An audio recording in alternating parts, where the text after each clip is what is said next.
Good morning friends. Class 7 के chapter 9 में आप लोगों का स्वागत है। ज्योग्राफी अपना चल रहा है, ठीक है ना। अपना रेफरेंस है एनसीईआरटी। चैप्टर का नाम है लाइफ इन टेम्परेट ग्रासलैंड। मतलब टेम्परेट ग्रासलैंड में लाइफ कैसी होगी उसके बारे में अपने को पढ़ना है। टेम्परेट का मतलब बोले तो शीतोष्ण, ठीक है। शीतोष्ण,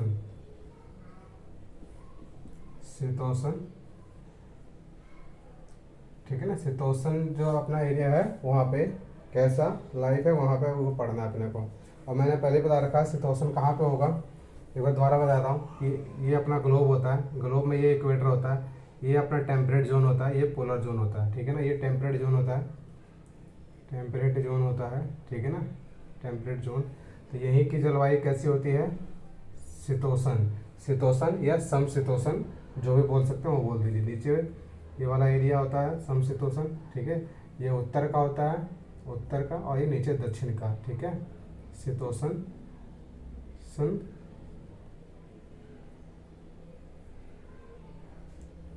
शीतोष्ण जलवायु, ठीक है जी। ये दक्षिण का, ठीक है। तो हमें इसी जोन का, इन दो जोनों के बारे में स्टडी करना है कि यहाँ लाइफ कैसा होगा, ठीक है। यहाँ लाइफ कैसा होगा हमें यही पढ़ना है, ठीक है।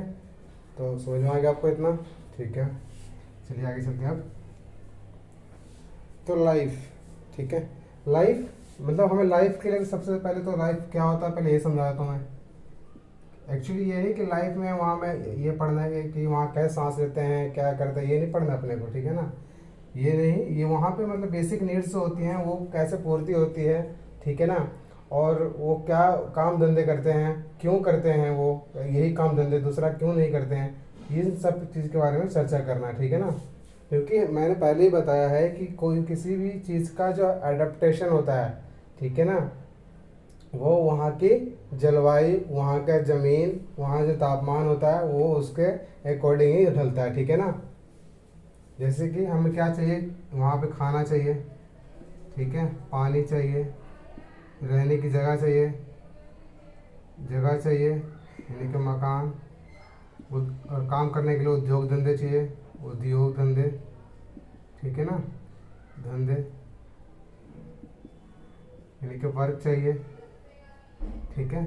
यदि वर्क होगा तो इंडस्ट्री बनेगी। इंडस्ट्री कैसे बनेगी वो डिपेंड क्या किस पे करेगा, वहाँ के वेदर पे, तापमान पे, ठीक है ना, मौसम पे, ठीक है। तो आप लोगों को समझ में आ गया लाइफ के बारे में हमें क्या पढ़ना है कि वहाँ खाना कैसा मिलेगा, पानी कैसा कैसा होता है, जगह रहने के लिए कैसी है, उद्योग धंधे क्या करते हैं वहाँ पे, ये सब स्टडी करना है वहाँ पे, ठीक है ना। चलिए, तो ये आपको समझ में आएगा लाइफ में हमें क्या क्या स्टडी करना है। अब टेम्परेट जोन में मैंने बता दिया है, लाइफ बता दिया है। अब ग्रास लैंड है ना, एक चीज़ देखा होगा आपने, ग्रास लैंड क्या होता है। ग्रास लैंड मतलब ये नहीं कि घास के मैदान है, खाली सिर्फ घास के मैदान के बारे में नहीं पढ़ना है कि ये घास हो गया तो ये हमें घास के बारे से नहीं पढ़ना है। घास का मतलब होता है कि वो उसमें खाने वाले योग्य जो पदार्थ हैं वो भी उगाना, ठीक है ना। जैसे कि अब आप यहाँ पर पढ़ेंगे उत्तरी अमेरिका में पेरी, उत्तरी अमेरिका में पेरी की घास के मैदान, घास के मैदान, ठीक है, जो कि गेहूं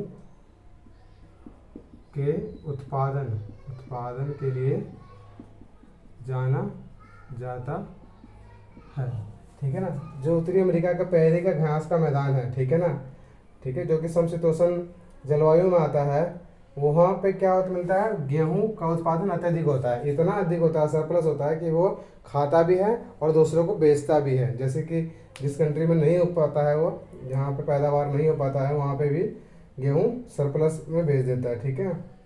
तो हमें ये है ग्रासलैंड का मतलब समझा रहा था हमें कि ग्रासलैंड का मतलब सिर्फ ये नहीं घास के मैदान। ग्रासलैंड का मतलब है खाने योग्य पदार्थ भी उगाना, ठीक है ना। जैसे गेहूँ हो गया, चावल हो गया, ये सब भी उसी चीज़ श्रेणी में आ जाएंगे, ठीक है। तो ये समझ में आ गया आपको।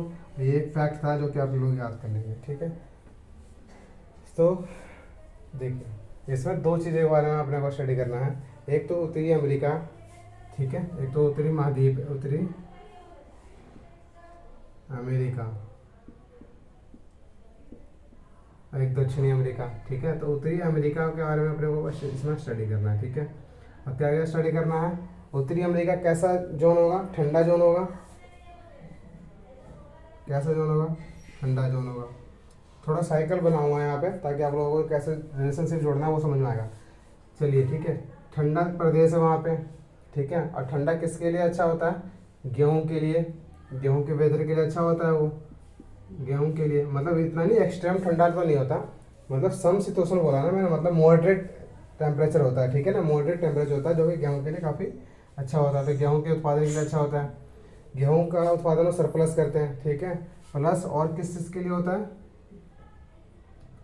इसको सबसे अच्छा रहेगा इस तरह बता देता हूँ आपको। उत्तरी अमेरिका है, यहाँ क्या होता है, ठंडा प्रदेश होता है, ये ठंडा प्रदेश है, प्रदेश मिलते हैं यहाँ पे। गेहूँ की पैदावार, गेहूँ की पैदावार पैदावार के लिए उपयुक्त मौसम है, ठीक है, उपयुक्त मौसम है। तीसरा, गेहूँ की पैदावार के लिए उपयुक्त मौसम है, ठीक है। और क्या है, जैसे कि ठंडा प्रदेश है तो यहाँ पे जो भेड़ पालन का जो कार्य है वो बहुत अच्छे तरीके से होता है। तो भेड़ पालन बहुत अच्छे तरीके से होता है। और इससे क्या मिल जाता है, हमें ऊन मिल जाता है, ठीक है। ऊन जो कि ठंडियों में स्वेटर बनाने के लिए होता है, या फिर उसको स्वेटर बना के बेचने के लिए, या फिर रॉ मटेरियल ऊन को ही बेचने के लिए, ठीक है। यहाँ पे जो फेमस है वो है मोरिन ऊन, कौन सा, मोरिन ऊन, ठीक है। और क्या हो सकता है यहाँ पे, ठंडा प्रदेश है तो भेड़ पालन हो गया, भेड़ पालन है। प्लस में यहाँ पे डेयरी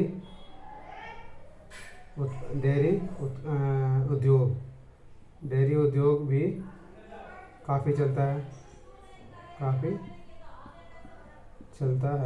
ठीक है। तो डेयरी उद्योग भी चलता है, भेड़ पालन भी होता है, गेहूँ की पैदावार अच्छी होती है, ठंडा प्रदेश है ये, ठीक है। तो उत्तरी अमेरिका की ये सारी क्या है, खास बातें हैं।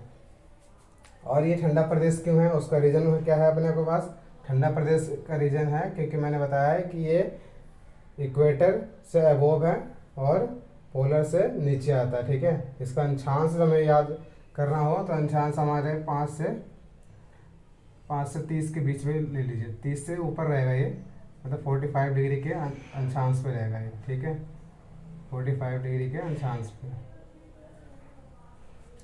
तो आपको समझ में आ गया, ठीक है, कि उत्तरी अमेरिका में क्या क्या जानना है, ठंडा प्रदेश क्यों होता है, गेहूँ की पैदावार होती है, भेड़ पालन होता है और डेयरी उद्योग होता है, ठीक है।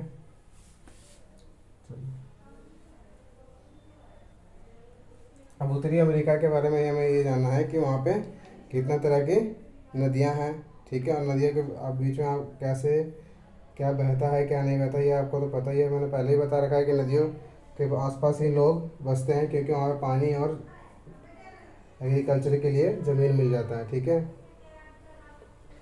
तो उत्तरी अमेरिका में ही बेल्ट जगह है, कहाँ है, बेल्ट, उत्तरी अमेरिका में बेल्ट क्या है, बेल्ट जगह है, बेल्ट जगह पर 3 नदियाँ बहती हैं। और आप लोगों को पता है नदियों का इम्पोर्टेंस पहले बता चुका हूँ मैं, ठीक है। और कौन कौन सी है वो, ऑरेंज रिवर है, ऑरेंज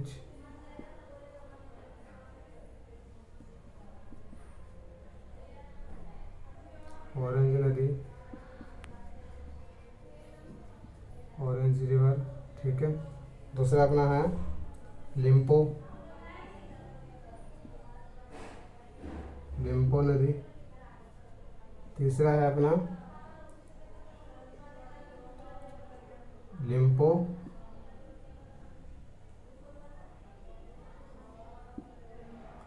और उसकी सहायक नदियाँ,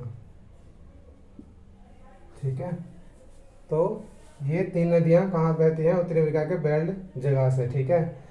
अब इस नदियों को बताने का एक ही कारण था अपने को कि एक तो जानकारी होनी चाहिए, ठीक है ना, दूसरा क्या होना चाहिए, दूसरा अपने को ये होना चाहिए कि ये कहाँ, इस नदियों से क्या फ़ायदा है क्या नहीं है। तो नदियों से फ़ायदा अपने को पहले बता रखे हैं कि नदियों के आसपास क्या होता है, लोग बसते हैं, ठीक है ना। वहाँ पे क्योंकि फर्टाइल जो एग्रीकल्चर होता है वहाँ उसके लिए लैंड, फर्टाइल लैंड मिल जाता है, ठीक है। तो इसका ये फ़ायदा है। और फर्टाइल लैंड से पहले बता रखा है क्योंकि यहाँ पे अत्यधिक क्या होता है, ठंड होती है, तो वहाँ गेहूँ की पैदावार अच्छी होती है। गेहूँ की पैदावार के लिए पानी तो चाहिए होता है, तो पानी ही मिल जाता है, ठीक है ना। और साथ में ऊन किससे मिलता है, भेड़ से मिलता है। और भेड़ के लिए, भेड़ को पानी भी पीना है, तो वो नदियों की से पानी मिल जाता है, मतलब उनको कोई दिक्कत नहीं आता इस सर्वाइवल में, ठीक है ना। तो ये सारी चीज़ें हैं जो अपने को जाननी चाहिए थी इसमें, ठीक है।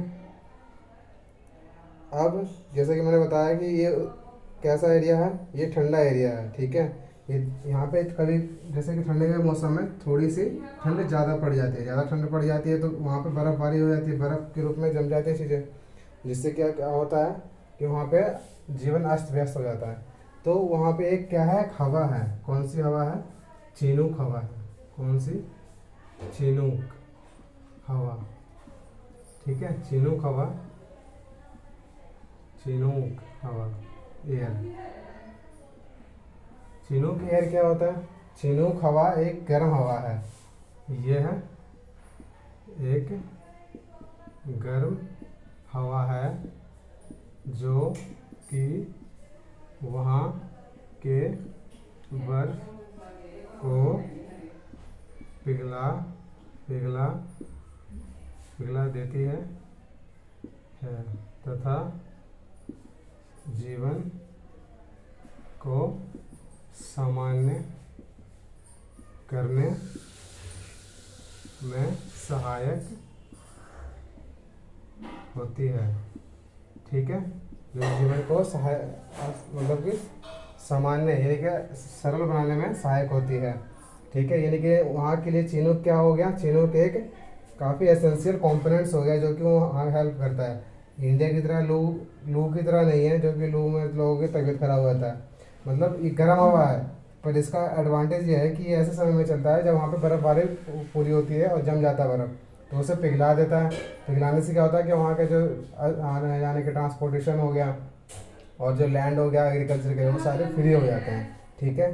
तो चीनूक हवा मतलब कि कोइंसिडेंटली बोल लीजिए या भगवान भरोसे बोल दीजिए कि इसका फ़ायदा काफ़ी ज़्यादा है, एडवांटेज बहुत ज़्यादा है, ठीक है। और ये कैसी हवा है, एक गर्म हवा है, ठीक है। ये गर्म हवा है, ठीक है, जो कि वहाँ के बर्फ़ को पिघालने में काम आता है, ठीक है। तो ये आपको समझ में आ गया कि चीनूक हवा क्या है। ऐसे ही करके छोटी छोटी चीज़ें हैं जो कि आपको थोड़ी जाननी चाहिए, और तो कुछ ज़्यादा नहीं है इस चैप्टर में।